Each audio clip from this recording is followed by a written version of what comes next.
Hey there, everybody. I'm Mike DeLisio. And I'm Chris Yee. And today we're going to be talking about a card game from a designer of some renown, Dr. Reiner Knizia. This is Cat Blues, The Big Gig. This is a new edition of a game that has been alternately called Katzenjammer Blues or Cat Blues. But it has not been available, at least in the U.S., for a long time. And this is now getting a little bit more wide distribution coming from Bitewing Games. And so let's talk about this new edition of the game, give you a little bit of an idea on how it's played. Chris is going to handle that for us. And we'll come back here and let you know what we think. Here's Cat Blues, The Big Gig, set up on the table for 3 players here. The game is going to be played over 3 rounds. A round lasts until all of the coins of the current round are collected as tips onto players' busking suitcases over here. Once the coins are depleted for a round, the round ends. All the cards are reshuffled, dealt back out, as you see here. And then you play for the next round, and then finally the third one here. The idea of the game is this is an auction game, wherein the cards in your hand you're going to be wagering. These are also the same cards that will come out in the offer for what you're going to try to collect by winning auctions, and then you can play 4 of a kinds for points. So the general flow of the game is if I'm going to start off bidding for the first auction here, I could say 2 of the same card. I can say 1 card of its own, and I'll say I'll wager a 1. The next person can say I'll wager a 2. This person over here might say, well, I'm going to go above that. I'll say 2 2s. Then it can come to me, and I could say, well, 2 3s maybe, or I could up that bid from 2 cards of the same to say 3 different cards. I'm going to go with 3 different cards. The other players pass. I will win the auction. I'll pay these cards out into a discard pile, and then I'll collect all the cards in the middle of the table. When you win an auction, you may, if you want, play a quartet, or what is 4 of a kind, out. I can discard those and earn that many coins. That's how you're going to be earning tips in the game. And if it's the first time you've played a quartet or 4 of a kind of that number, you're going to collect this token here, because whoever has the most tokens of that type at the end of the game gets a big tip worth 10 coins. If ever you have fewer than 4 cards, you will draw back cards into hand. Now you'll notice that there are also these jokers here. These jokers can be used as any card, both for playing out melds. So if I had these cards in hand, I could play this as 4 of a kind, or I could use these to auction as any value. So if the auction's going around, I could say 3 3s, and if I win it, I will pay these out. However, jokers have a negative in that they are collected in front of you whenever they are played. If you're still holding them at the end of the hand, when the coins run out or when the deck runs out, you also reveal any jokers you had in hand and play them in front of you. Whoever has the most jokers collected over the course of the round is going to lose 5 coins. So over the course of play, the other thing that will happen is the number of cards you put onto the offer at the start of each round is you will flip over cards until you hit 2 of the same card or until you hit a joker. If you hit a joker, every player is going to draw a card and add 1 to hand. The other little exception here is that if ever you have 4 jokers in hand at the same time, when you win an auction, winning an auction is the only time that you can play out these melds.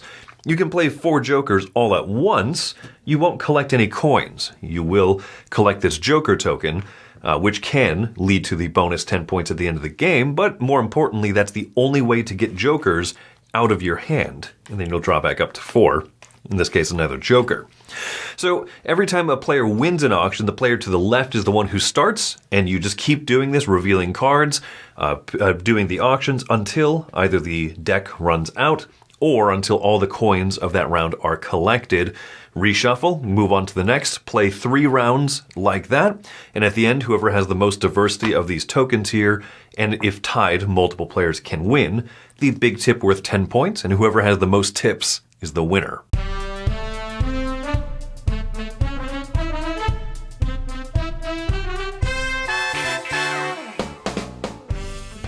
All right, so there you go. That is Cat Blues. It is a game that is not new, and I think it actually kind of feels a little bit like a game out of time. This does not feel like a modern card game in a lot of ways. Would you agree with that? Yeah, I mean, at the same time, there's a lot of innovation happening in the card game space. So it does a lot with the little bit that's in there, right? Numbered cards 1 through 5 and jokers, right? Yeah. Wilds.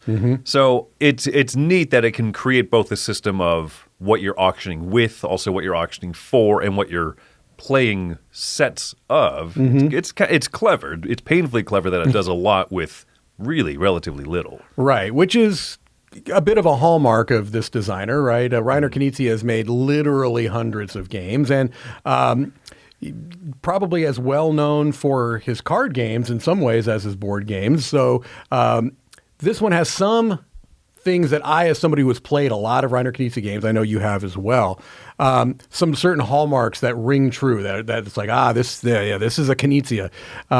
One is that it's a very, very short rule set. There are some rules that can be a little tricky, but it's a short rule set, and it does certain things that kind of will... I'm trying sternly to think of the word, Chris. It defies expectations. Okay, so you mentioned the jokers, for example, right? Jokers oftentimes in card games are used as wild cards. Yeah, they're great. You want a joker, you never not want a joker in many games. Right, and they're wilds here, right? They're great. They allow you to play those quartets where you get the points. However, you don't want the most... right? Because if you have the most jokers, then you're losing points. Because here, the jokers that you play to create the quartets that you saw in the overview, any jokers that you use stay in front of you. And so I love that little twist of a rule where it's like, yeah, jokers are great until they're not. Right. They are just bad to have in hand even, right? Yeah. And that's another one of those twists where if you're just holding on to them, like, I'm not going to play him because... then they won't score. No, they still count against you. At the end, you still reveal your hand. All the jokers come on out. Yeah. And that can lead to some dramatic twists at the end of a round where you're like, ooh, I'm pretty sure I'm losing 5 points here. And then someone goes, no, I am. I was holding on to 3 jokers. I was waiting for a 4 so I can get rid of them. That type of thing. The other thing that to me rings of some other Knizia designs is the way that the cards...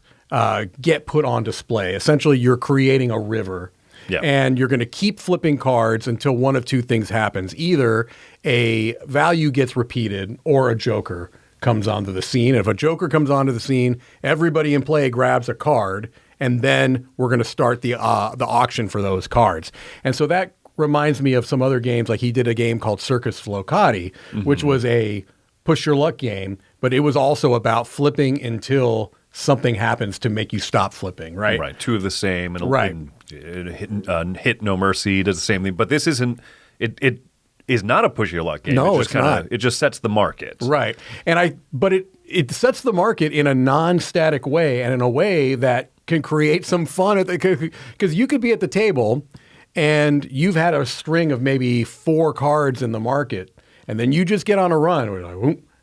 Okay, come on. Somehow, and it just seems like, everyone gets excited because there's a ton of cards on display now, Right. And so I like that. And again, that's a hallmark of some of his other games is that, you could have easily said number of players plus 2 in the market every round. It does lead to games, and this is where some of the drawbacks are for me. It does lead to games where you flip a card, it's a joker. All right, well, 1 joker's on offer, and everyone's like, I don't know, maybe, right? Or, 2 3s in a row pop out, and everyone goes, I'm not really hunting for 3s right now. Right. You could all pass, and if you all pass, then the cards go away, and you do another one. So, but I get what you're saying. Some rounds you're just going to be like, okay, let's get to an actual market we want to bid on. Yeah, exactly. Yeah.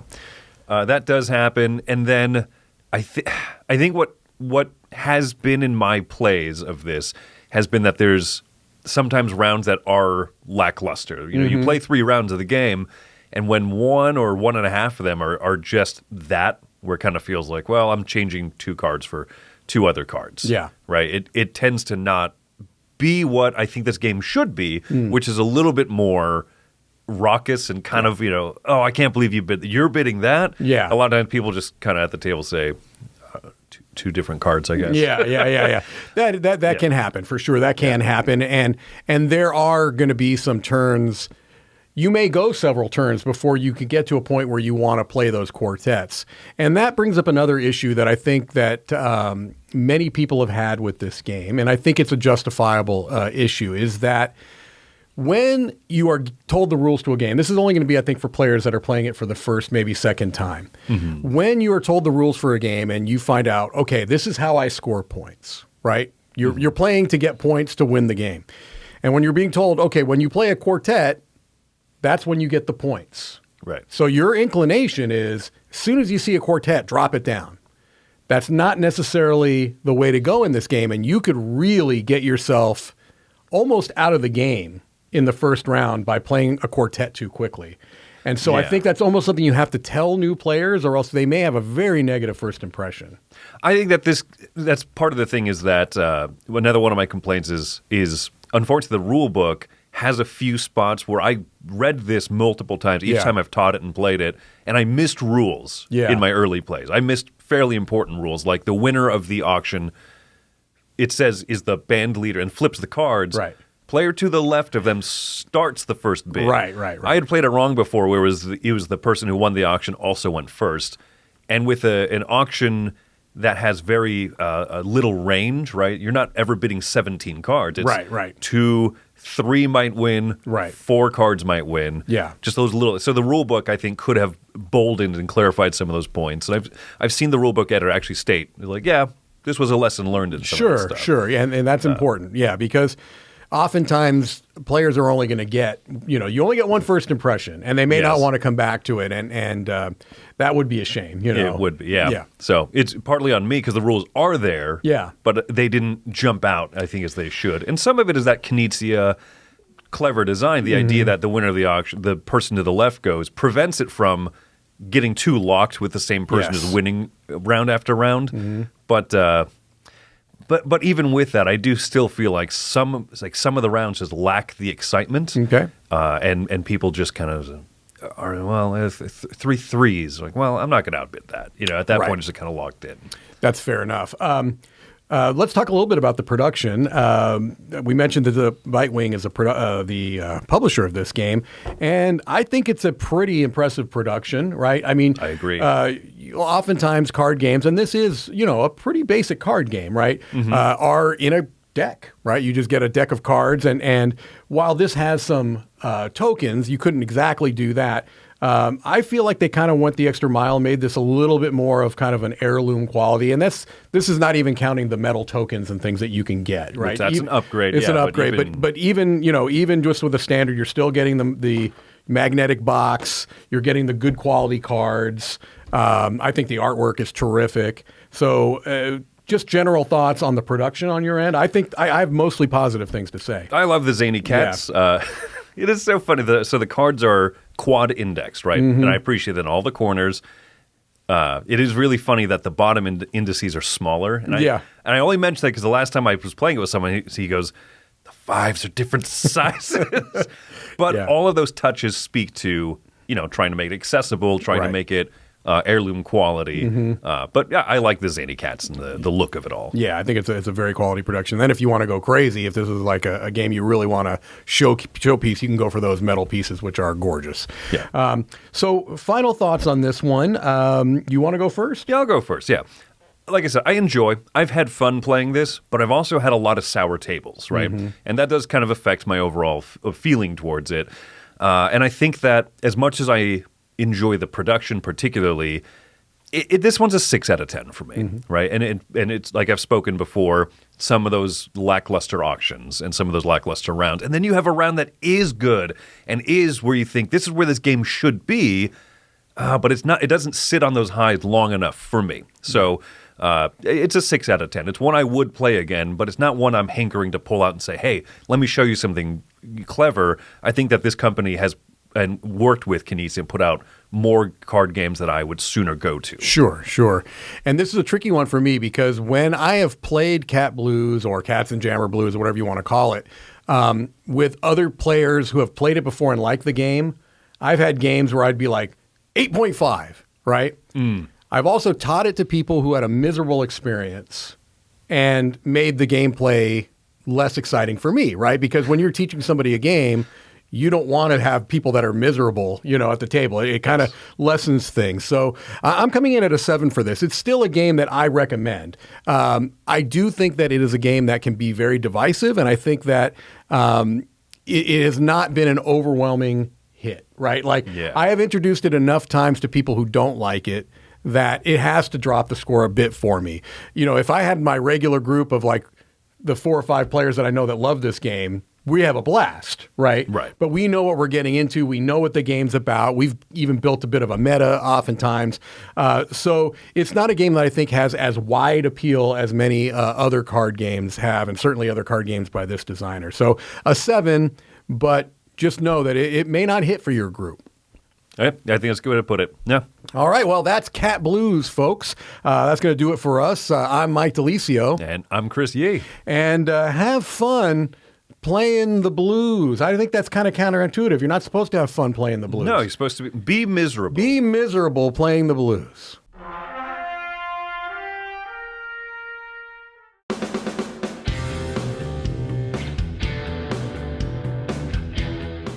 Hey everybody, thanks for watching this video. If you like this review or whatever you just watched, wasn't it amazing? Check out our channel, Dice Tower. We have all kinds of things. We review games, we do top 10s, we play games live. It's all about board games, but especially the people who play them. Check out Dice Tower YouTube channel.